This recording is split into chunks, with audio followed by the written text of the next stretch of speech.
Hello my dear friends, तो देरी ना करते हुए शुरू करते हैं हम आज के इस एपिसोड को। एपिसोड की स्टार्टिंग में ही हम देखते हैं कि इगर किस तरीके से बिल्कुल हीरो की तरह एंट्री करता है शीशे को तोड़कर हमारी हीरोइन को बचाने के लिए और सीधा आकर चिल्लाता है लेडी एडिबल।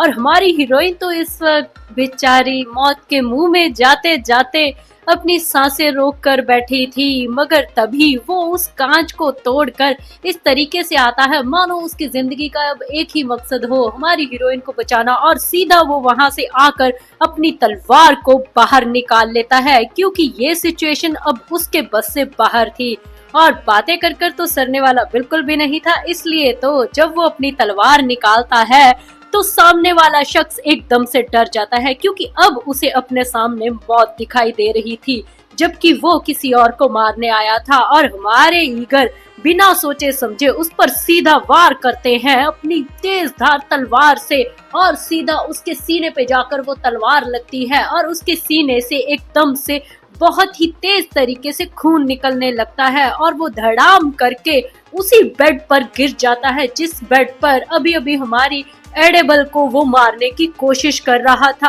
अभी इस वक्त वो बिल्कुल अधमरा हुआ पड़ा होता है और एडेबल एकदम से गहरी सांसें लेने की कोशिश करती है, मगर वो खांसने लगती है क्योंकि बहुत जोर से उसकी गले की नसें दबा दी गई थी। और तभी हमारा ईगर एकदम से आगे आकर एडेबल को देखने लगता है और कहता है कि एडेबल, लेडी एडेबल, आप ठीक तो है ना?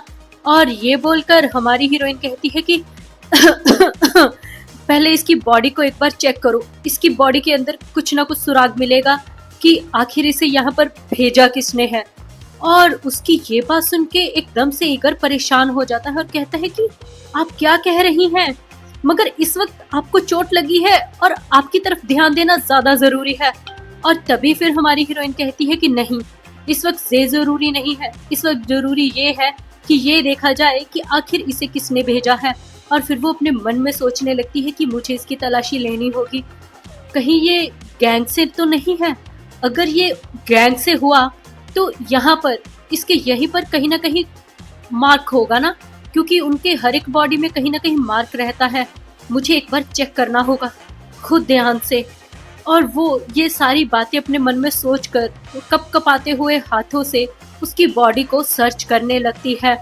और तभी एकदम से उसके कपड़ों के अंदर उसे एक कुछ सख्त सी चीज दिखाई देती है और फिर वो उसे बाहर निकालती है। ये तो एक कार्ड होता है। उस कार्ड को वो निकाल कर देखने लगती है कि ये क्या कार्ड है और इस पे क्या लिखा है, और इस पे लिखा होता है डिफीट इवल विद इवल। और ये बात पढ़ के वो एकदम से हैरान हो जाती है कि आखिर ये है किसका। और सीधा सीन शिफ्ट होता है जब घर वालों को पता चल जाता है इस हमले के बारे में। और तभी इस घर के मेन डेलावेले प्रिंस कहने लगते हैं जोर से चिल्लाते हुए कि यहाँ पर क्या हो रहा है, क्या सिक्योरिटी यहाँ की इतनी कच्ची हो गई है कि कोई भी आकर कुछ भी यहाँ पर कर सकता है। और इधर बेचारा इजरा हमारी एडेबल की तरफ देखते हुए कहता है कि लेडी एडेबल, आप ठीक तो है ना? मैं आपको किसी दूसरे रूम में ले चलता हूँ, पहले आप थोड़ा सा आराम कर लीजिए। और तभी हमारी हीरोइन कहती है कि नहीं, मैं ठीक हूँ। मगर इससे पहले कि कुछ और सीन क्रिएट होता, एक शख्स सीधा दरवाजे से भागते हुए आ रहा होता है और वो शख्स कोई और नहीं हमारे केसार होते हैं, क्योंकि उसे जब भी पता चला इस खबर के बारे में तो आई थिंक उसने एक मिनट भी वेट नहीं की होगी और वो सीधा डेले वाले की तरफ निकल चुका होगा। और वो हाफते हुए वहां पर ही आकर एक गहरी सांस लेता है सामने एडेबल को देखकर। मगर सामने एडेबल को देखकर उसकी जान एकदम से और उबलने लगती है, क्योंकि उसके गर्दन पर वो निशान उसे सच में बर्दाश्त नहीं हो रहे होते। और एडेबल भी बस उसे घूर कर देख रही थी और उसे कुछ नहीं कहती। और हमारा हीरो तो एकदम से वहीं पर ऐसे रुक जाता है मानो उसे बहुत गहरा सदमा लगा हो और उसे बहुत गहरा धक्का लगा हो, जैसे उसके जिस्म से किसी ने जान निकाल ली हो। उसे सच में एडेबल तकलीफ में बिल्कुल बर्दाश्त नहीं हो रही थी। इधर दूसरी तरफ डेलावेले के हेड सामने आते हैं और कहते हैं ड्यूक ब्रॉनपार्ट, मैं आपसे माफी नहीं मांग सकता इस वक्त, मैं जानता हूँ माफी मांगने लायक ये सिचुएशन नहीं है। और तभी वो गुस्से से कहता है इस बारे में हम बाद में डिस्कस करेंगे। और उसे बीच में ही टोकते हुए वो ईगर की तरफ देखने लगता है और कहता है कि कोई क्लू मिला है क्या? और हमारा ईगर कहता है कि जी हाँ, उनकी पॉकेट में से एक कार्ड मिला है। और फिर वो कार्ड निकालकर सामने सबको दिखाने लगता है और हमारे डेले वेले के मास्टर भी उसको देखने लगते हैं कि आखिर ये कार्ड है किसका। और जब वो उस कार्ड को ध्यान से देखते हैं तो कहते हैं कि ये कार्ड तो, इसका कलर, इसके कलर से तो साफ पता चलता है कि ये तो हाउस गिनोबल का है।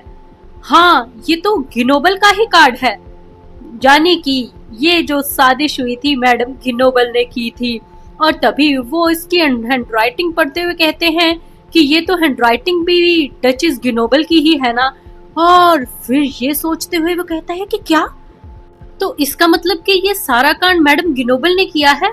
और हाँ, वो तो वैसे भी एडिबल को ज्यादा पसंद नहीं करती ना। जब से उस वक्त पोकर में वो जो गेम हुई थी उसमें हारने के बाद वो सच में लेडी एडिबल से बदला लेना चाहती होगी। और ये बात सुन के इजरा कहता है कि अब सोचते हुए मुझे याद आ रहा है कि मैं जब वापस लेकर आ रहा था लेडी एडिबल को, तब इन्हें रूम में छोड़ते वक्त भी हमें गिनोबल यहीं पर मिली थी, है ना। गिनोबल डचेस से हमारी बात हुई थी। और ये बात सुनकर तो सारे के सारे एकदम से शौक से हैरान हो जाते हैं और सोचने लगते हैं कि क्या सच में। और फिर इजरा बताता है कि हाँ, उन्होंने कहा था कि उसने इंसिस्ट किया कि वो लेडी एडिबल से बात करना चाहती हैं। गेम पोकर में जितना भी पैसा उन्होंने हारा था वो उस बारे में बैठकर अच्छे से बात करना चाहती हैं, मगर लेडी एडिबल ने कहा कि वो इस बारे में अब कोई भी बात नहीं करना चाहती और वो उनसे मुलाकात नहीं करना चाहती। और ये बात सुन के डेला एले के हेड कहते हैं, तो क्या इसका मतलब कि डचेस गिनोबल यहाँ पर थे, जबकि उन्हें तो यहाँ पर बॉल में इनवाइट भी नहीं किया गया, तो फिर वो यहाँ पर कैसे। और एक ड्रामा क्वीन और दूसरी तरफ से आ जाती है, यानी कि लुजेरिया की एंट्री होती है और वो भी घबराते हुए, यहाँ पर क्या हुआ लेडी एडिबल, आप ठीक तो है ना। ऐसे इतराते हुए वो आकर ऐसे अपने आप को बेचारी दिखा रही थी मानो सबसे ज्यादा टेंशन उसी को हो रही हो। और फिर एकदम से सामने पड़ी लाश को देखकर तो वो ऐसे बिहेव करती है, हो मानो उसकी तो जान निकल जाएगी। और लेडी एडिबल उसे घूर कर देखने लगती है। और तभी उसके पापा गुस्से से कहते हैं, लुजेरिया, क्या तुमने डचेस गिनोबल को यहाँ पर बॉल में बुलाया था आज रात को। और तभी फिर वो कपकपाते हुए हाथों से कहती है कि नहीं पापा, मैंने ऐसा कुछ भी नहीं किया है। इजरा ने मुझे पहले ही बोल दिया था कि इसका और एडिबल का 36 का आंकड़ा है, इसलिए मैंने उन्हें यहाँ पर बिल्कुल भी नहीं बुलाया। फिर उसके पापा कहते, तो इसका मतलब ये हुआ कि वो खुद यहाँ पर आई हैं, जानबूझकर अपने उसे रात का बदला लेने के लिए। हाँ, हे भगवान, समझ में नहीं आता क्या हो रहा है। डेला वेले के गेस्ट पर इस तरीके से हमला, हाँ, इसको क्या समझा जाए। और तभी हमारी हीरोइन गर्दन झुकाकर सोचने लगती है कि ये बिहेव तो ऐसे कर रही है जैसे इसे कुछ पता ही नहीं है। क्या सच में? मगर नहीं, ऐसा तो नहीं है। और तभी फिर हमारे डेला वेले हमारे केसार की तरफ देखते हुए कहते हैं कि आप फिक्र मत कीजिए, मैं मैडम गिनोबल से खुद कल जाकर इस बारे में बात करूंगा। और फिर वो एकदम से चुप हो जाते हैं क्योंकि केसार की नजरें तो सिर्फ और सिर्फ हमारी एडिबल को ही घूर कर देख रही थी और वो बहुत ही ज्यादा परेशान था। और तभी फिर ड्यूक कहते हैं कि ड्यूक ब्रॉनपार्ट, आप ठीक तो हैं। और उसकी बात सुनकर वो एकदम से गहरी सांस लेते हैं और कहते हैं कि हाँ, मैं ठीक हूँ, इस बारे में हम लोग कल अच्छे से डिटेल में बात करेंगे। और तभी फिर वो आगे बढ़ते हुए कहते हैं कि एडिबल, तुम अभी के अभी मेरे साथ स्टेलन रिजॉर्ट जा रही हो, सुना तुमने। और ये बोलकर वो आगे बढ़ने लगता है और हमारी हीरोइन उसकी ये बात सुनकर एकदम से चुप होकर खामोश वहीं पर खड़ी सामने की ओर देखती रहती है। और देखते ही देखते हम देखते हैं कि वो सीधा पहुंच जाते हैं अपनी बग्गी में, क्योंकि हमारी हीरोइन को आखिरकार उसकी बात माननी ही पड़ती है और वो चुपचाप उसके साथ रवाना हो जाती है उसके घर जाने के लिए। और फिर जब वो वहां पर जा रहे होते हैं, जंगल की ओर बढ़ते हुए काफी आवाजें आ रही होती हैं, पशु पंछियों की और गड्ढे की आवाजें टक टक टक करते हुए हमारी हीरोइन बाहर की तरफ देख रही थी, मगर हमारे हीरो की नजर तो सिर्फ और सिर्फ टकटकी लगाकर एडिबल की ओर ही देख रही थी। वो तो अपनी आंखों से ही जैसे एडिबल को पूरा का पूरा स्कैन कर रहा था कि वो क्या कर रही है, उसके हाव भाव कैसे हैं और उसकी हालत क्या हुई पड़ी है। और ये देखकर वो खुद भी परेशान हो जाता है और अपने माथे पर हाथ मारने लगता है। हाँ, सच में इस वक्त वो बिल्कुल बेबस सा हुआ पड़ा था, उसे समझ में नहीं आ रहा था कि वो क्या करे। और हमारी एडिबल भी उसे घूर कर देखती है, क्योंकि वो कहीं ना कहीं समझ रही थी। उसके चेहरे से साफ झलक रहा था कि उसे एडिबल की कितनी फिक्र हो रही है। और एडिबल को भी उसकी ये चीज समझ आज बिल्कुल साफ आ रही थी। और तभी फिर वो कुछ सोचते हुए कहती है कि फिक्र मत करो मैं, मगर इससे पहले वो कुछ कहती, ड्यूक उसे जोर से पकड़कर गले लगा लेता है। और ये देखकर एडिबल तो एकदम से हैरान हो जाती है और उसकी आंखें बिल्कुल फटी की फटी हुई रह जाती हैं। और हमारे ड्यूक, जैसे वो हमेशा ही हमारे एडिबल को गले लगाते हैं, बिल्कुल कस के पकड़ के बेचारी का दम ही निकाल देते हैं। और वही हुआ इस बार भी, मगर इस बार कुछ अलग था, क्योंकि एडिबल को जब उसने सीने से लगाया तो एडिबल को अपनी कमी महसूस हुई। उसे समझ में आया कि उसकी बॉडी किस तरीके से कांप रही थी। और अब जब उसने गले लगाया है तो अब वो थोड़ी सी स्टेबल हुई है।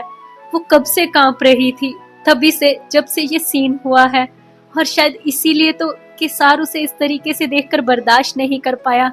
और आज उसकी इस फीलिंग को हमारी हीरोइन भी समझने लगी थी। और उस तरीके से उसके गले लग के उसे भी बहुत सुकून मिला और उसे थोड़ा आराम आया। तभी तो आज पहली बार उसके गले लगकर उसने अपनी आंखें बंद कर कर खुद भी उसे सीने से लगा लिया।